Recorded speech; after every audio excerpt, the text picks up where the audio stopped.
السلام عليكم طلبتي الأعزاء، مرحبا بكم في حصة جديدة من محاضراتنا في التنظيم الإداري.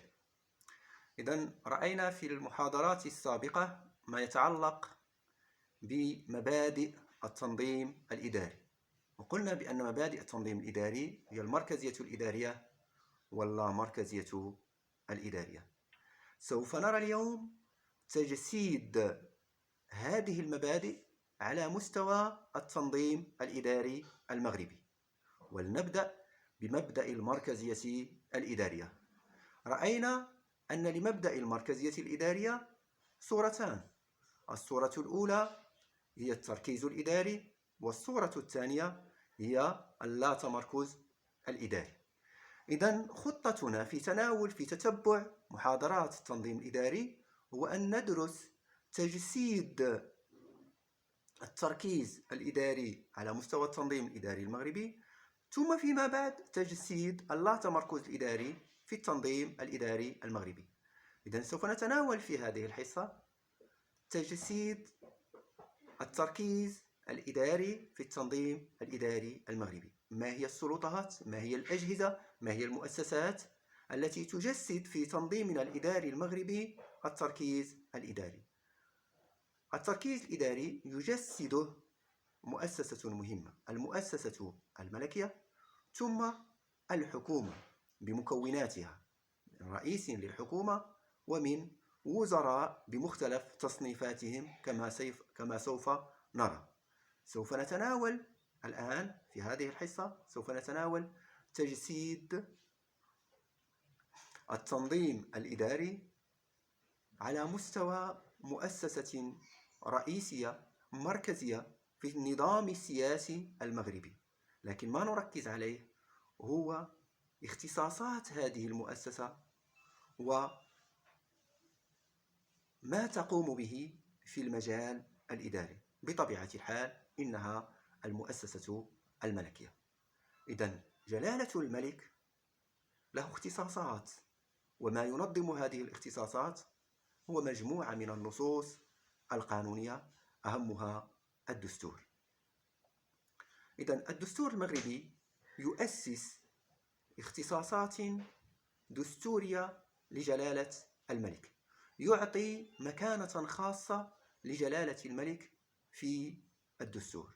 أهم النصوص التي تنظم اختصاصات الملك وتؤسس لمكانته في النظام السياسي هي الفصل الأول من الدستور. الفصل الأول ينص على أن نظام الحكم بالمغرب نظام ملكية دستورية ديمقراطية برلمانية واجتماعية. فصل مهم أيضا هو الفصلين 41 و 42. كان يقابل هذين الفصلين في الدساتير السابقة الفصل 19. على ماذا ينص الفصل 41؟ الفصل 41 ينص على أن الملك أمير المؤمنين وحامي حمى الملة والدين والضامن لحرية ممارسة الشؤون الدينية. يرأس الملك أمير المؤمنين المجلس العلمي الأعلى الذي يتولى دراسة القضايا التي يعرضها عليه، إلى تتمة هذا الفصل. الفصل الثاني والأربعين: الملك رئيس الدولة وممثلها الأسمى ورمز الوحدة وضامن دوام الدولة واستمرارها، والحكم الأسمى بين مؤسساتها، يسهر على احترام الدستور وحسن سير المؤسسات الدستورية وعلى صيانة الاختيار الديمقراطي وحقوق وحريات المواطنين والمواطنات والجماعات، وعلى احترام التعهدات الدولية للمملكة. الملك هو ضامن استقلال البلاد وحوزة المملكة في دائرة حدودها الحقة. يمارس الملك هذه المهام بمقتضى ظهائر من خلال السلطات المخولة له صراحة بنص الدستور، إلى تتمة هذا الفصل. ما يلاحظ من خلال هذين الفصلين نقطتين مهمتين: اختصاصات جلالة الملك لا تهم المجال الإداري لوحده، هنا تهم المجال الإداري وتهم باقي المجالات الأخرى التي لها ارتباط بما هو تشريعي، بما هو سيادي، بما هو قضائي، إلى غير ذلك.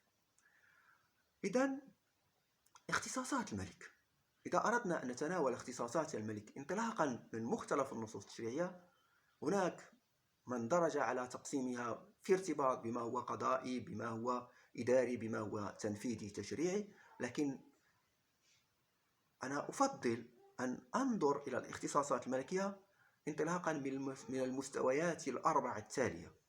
لماذا؟ حتى نعالج هذه الاختصاصات الملكية في ارتباط بدراستنا للتنظيم الإداري. إذن الاختصاص الأول ما يتعلق بالرئاسة، مهمة الرئاسة، وقلنا بأن السلطة الرئاسية هي من خصائص المركزية الإدارية كما رأينا في خصائص المركزية الإدارية. المهمة الثانية التي يقوم بها جلالة الملك هي مهمة التعيين، ونذكر بأنه التعيين له ارتباط ومن خصائص المركزية الإدارية بخلاف الانتخاب، عنصر الانتخاب الذي له ارتباط باللامركزية الترابية تحديدا.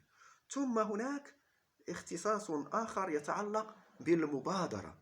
الملك له مهام ذات طبيعة تنبع من مبادرات الملك، يعني الملك يبادر، يعطي مبادرات، يعطي تعليمات لإحداث صناديق مثلا، للقيام بمشاريع تنموية إلى غير ذلك. وهذه المبادرات تجد سندها في النصوص القانونية وحتى بدون سند، باعتبار أن الملك هو رئيس الدولة.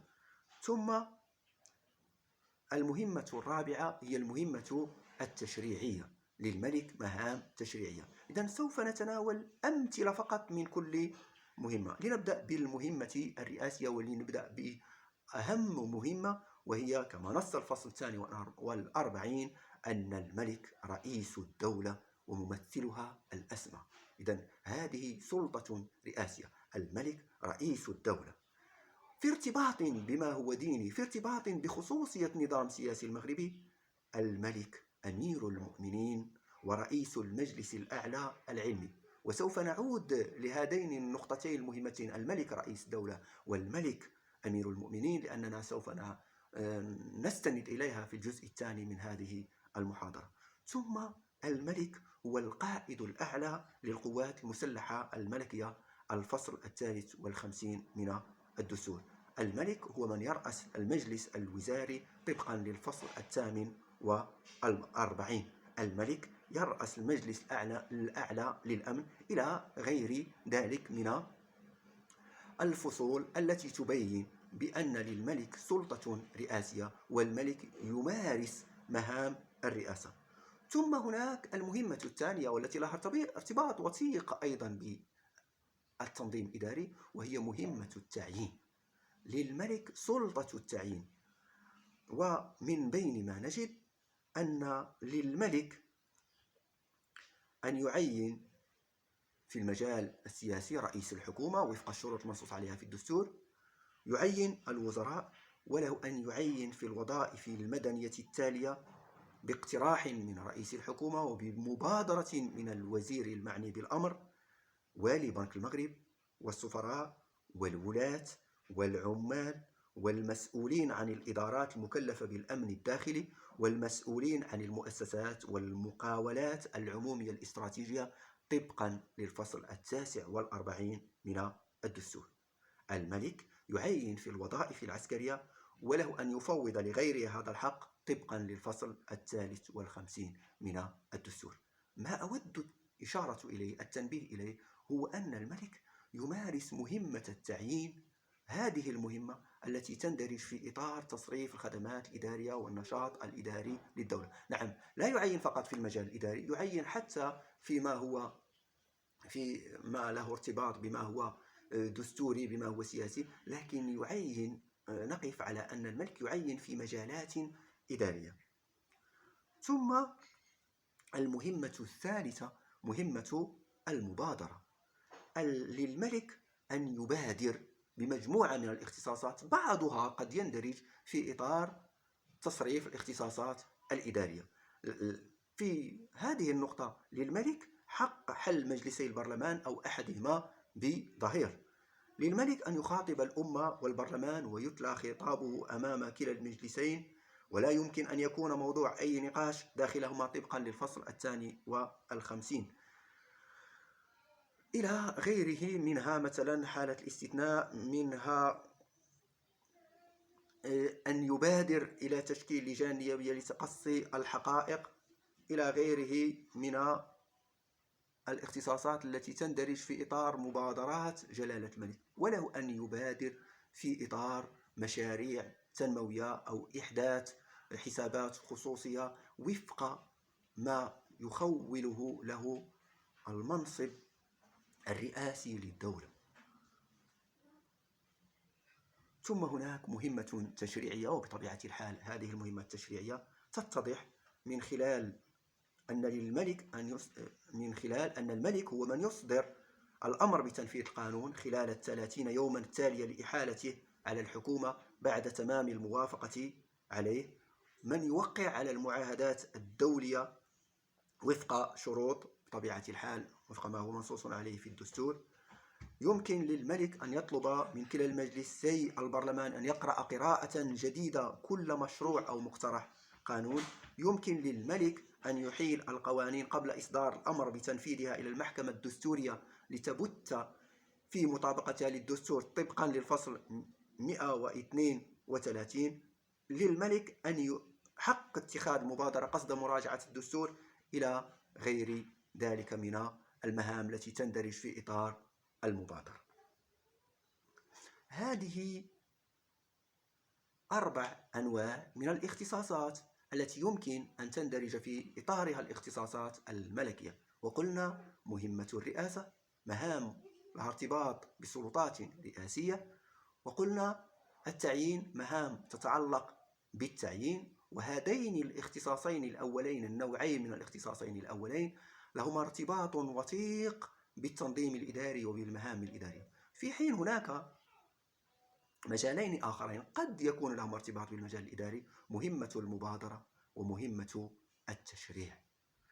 الآن سؤال تقليدي تقريبا يطرح في كل كتب القانون الإداري، وهو لا يرتبط أساسا بالتنظيم الإداري، ولكنه يرتبط بما سنتناوله إن شاء الله في محاضرات سابقة، خاصة في بالنسبة لمن تابع دراساته العليا أو في السنوات الأخيرة من سلك الإجازة في السداسية السادسة، ما يتعلق بالطبيعة القانونية للقرارات الملكية في المجال الإداري. بمعنى سؤال: ما هي الطبيعة القانونية للاختصاصات الملكية في المجال الإداري؟ هل هي طبيعة إدارية؟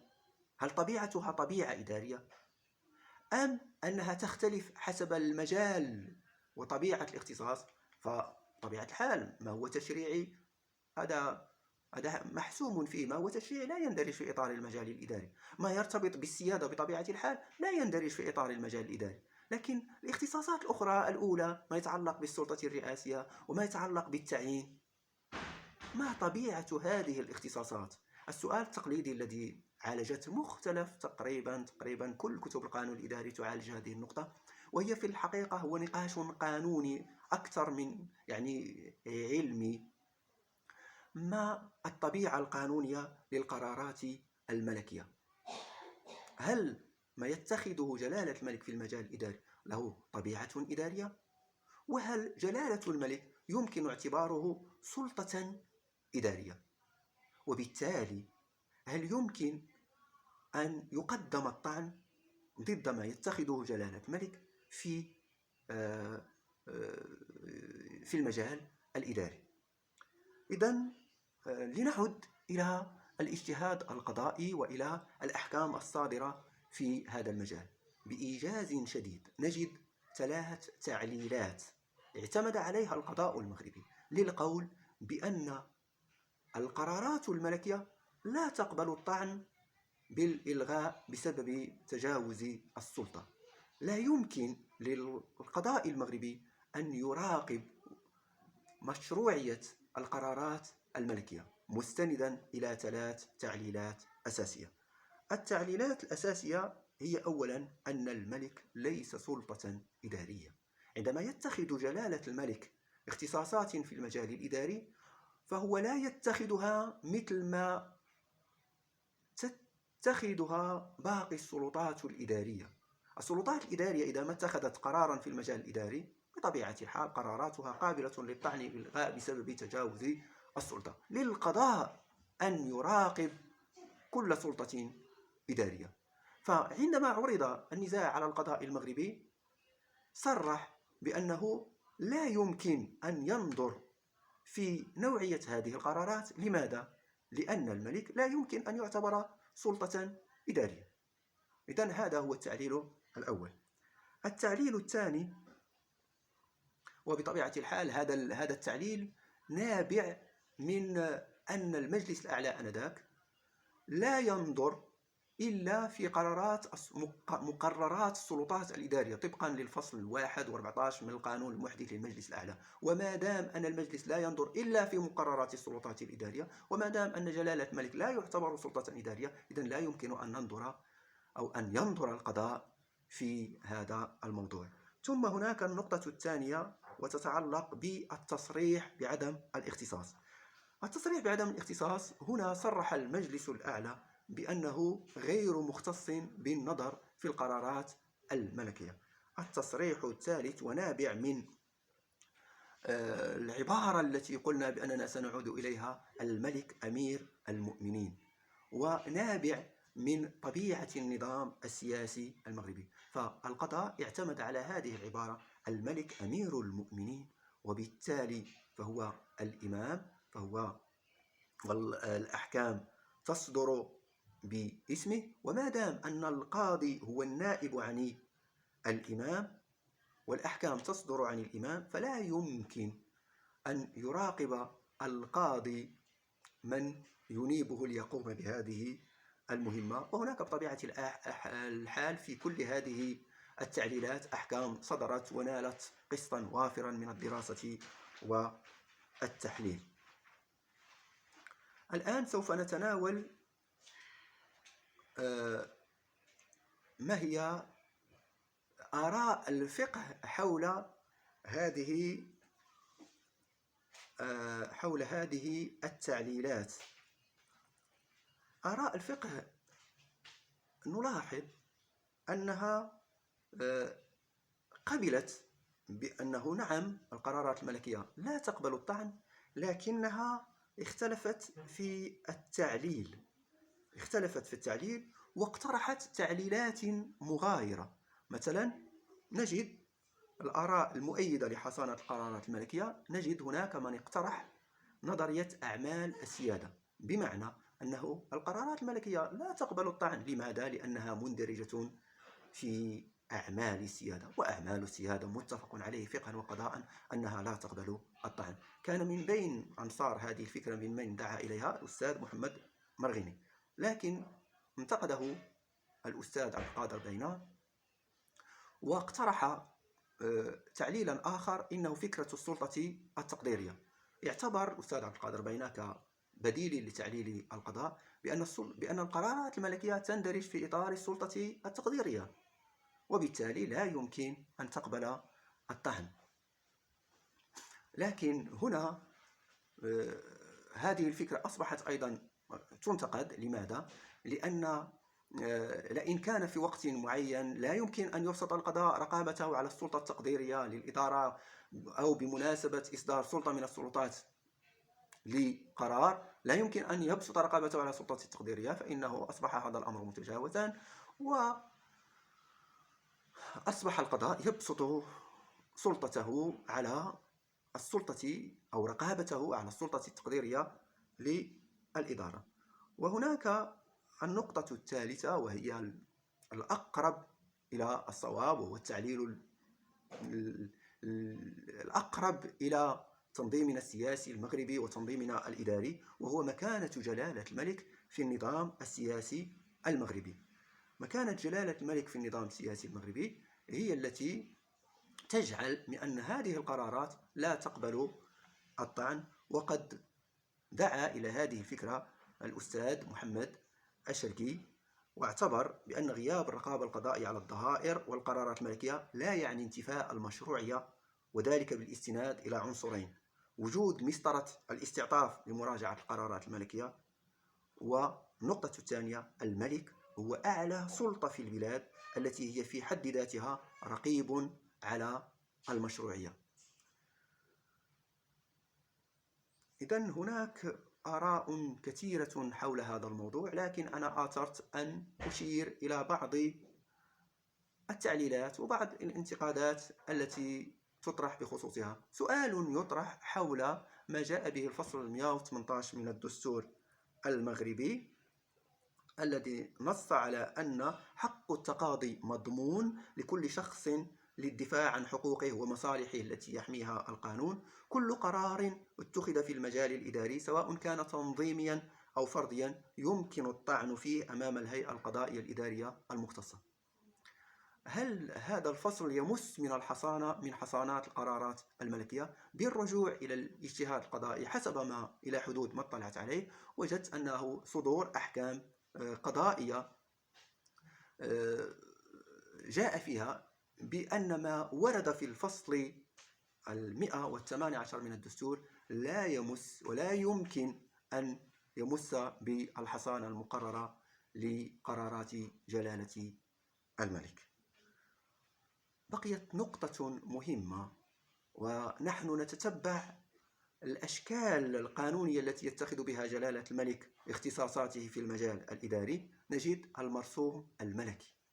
المرسوم الملكي، وهنا نشير إلى أن هذه العبارة هي الشكل القانوني الذي أورده دستور 1962، وبواسطته يتخذ الملك اختصاصاته في جميع المجالات وفي مجال السلطة التنظيمية على الخصوص، مع الإشارة إلى أن المراسيم الملكية في مجال السلطة التنظيمية يجب أن تحمل التوقيع بالعطف من طرف الوزير الأول باستثناء المجالات المستثناة بذلك بصريح الدستور. هنا نشير أن الممارسة الملكية في المجال التنظيمي تم اتخاذها بموجب مراسيم ملكية حتى في حالة الاستثناء وإلى غاية دستور 1970، حيث استبدلت عبارة مرسوم ملكي بظهير شريف. إذن عبارة مرسوم ملكي لم تعد قائمة الآن، هي عبارة وردت في فترة زمنية محددة في دستور 1962 واتخذت بموجبها بعض الاختصاصات الملكية إلى غاية دستور 1970، حيث استبدلت عبارة مرسوم ملكي بالظهير الشريف. الظهير الشريف بطبيعة الحال هو الشكل القانوني الذي يمارس بواسطته الملك سلطاته في المجال التنظيمي وفي باقي المجالات. إذن ما نلاحظه، ما نود أن نؤكد عليه في ارتباط بالتنظيم الإداري المغربي، أن جلالة الملك باعتباره رئيس الدولة، باعتبار ما له من اختصاصات في الدستور المغربي، مهامه اختصاصاته تتوزع إلى 4 اختصاصات: اختصاصات رئاسية، اختصاصات مرتبطة بالتعيين، اختصاصات ذات طبيعة تتعلق بالمبادرة، واختصاصات تشريعية مرتبطة بمجال التشريع.